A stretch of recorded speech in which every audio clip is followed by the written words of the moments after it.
hilig magtanim ng halaman pero hindi marunong mag-trim. Pati tuloy ako nautusan. Hindi ko naman gawain yun. Ay, salamat po. Naghalikan na naman ang mga ibon. Nagpapainggit. Ay, ang sweet nila. Nagsama talaga silang dalawa. Diba? Juna, gusto mo rin bang maging ibon? Ay, lumipad na yung isa. Ano nga yung ibon sa may term ang ibon sa sa Kapampangan. Ano ba yun? Nakalimutan ko kasi dati tinuruan ako ni Juliet. Ano ba yun?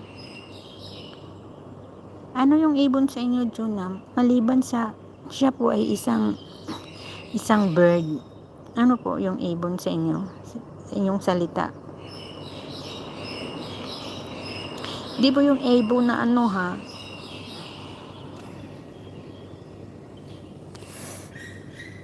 Ibon din ba? Kasi, ibon din ba? Kapampangan talaga, ibon din? Sa mga Bisaya kasi ang ibon is langgam. Ang tawag sa amin sa mga Bisaya, langgam yan, ibon. Sa Tagalog naman, yung ibon ay gumagapang. Sa Bisaya, yung yung langgam gumagapang pa. Sa Bisaya, yung langgam lumilipad na. Ganyan. Opposite sila. Gumagapang at saka lumilipad. Diba, nakakatuwa. Ayaw talaga niyang umalis dun, nandun lang talaga siya. Palakad-lakad.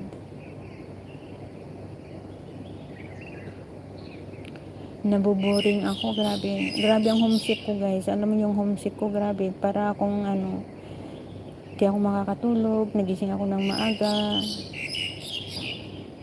Ganito ako pag inaate-ake ng homesick, kaya ginagawa ko na lang na inaano ko yung sarili ko na gagay ganina.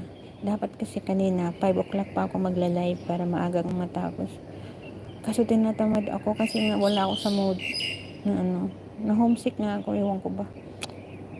Tapos sabi ko mag-live ako talaga para matanggal yung homesick ko ba, para matuwa ako ng sarili ko. Kaya nag-exercise ako para ay, Diyos ko. Hirap maging malayo sa pamilya mo. Although, si mama lang naman sa Pilipinas, sa mga pinsan ko at sa mga pamangkin ko, pero iba pa rin yung talaga. Iba yung nandun ka sa Pilipinas. Nako, kung may pagkakitaan lang sa Pilipinas na maganda, ayaw ko nang mag-abroad, dito na lang ako sa doon na lang ako sa Pilipinas. Mahirap po mag-abroad.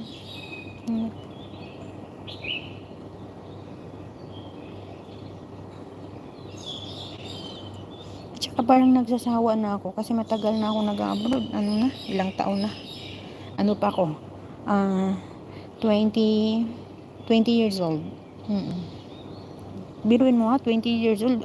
47 na ako ngayon. 27 years nasa abroad ka.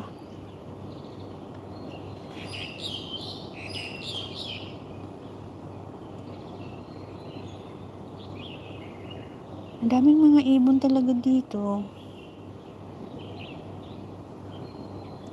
Malapit na ako, guys. 2 minutes 4 minutes to live na lang.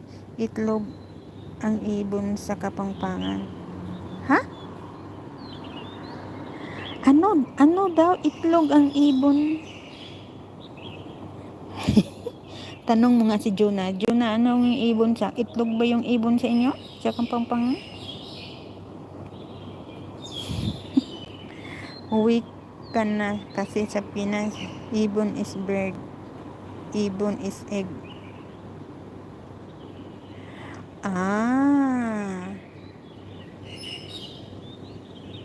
Pustahan tayo naka-highlights.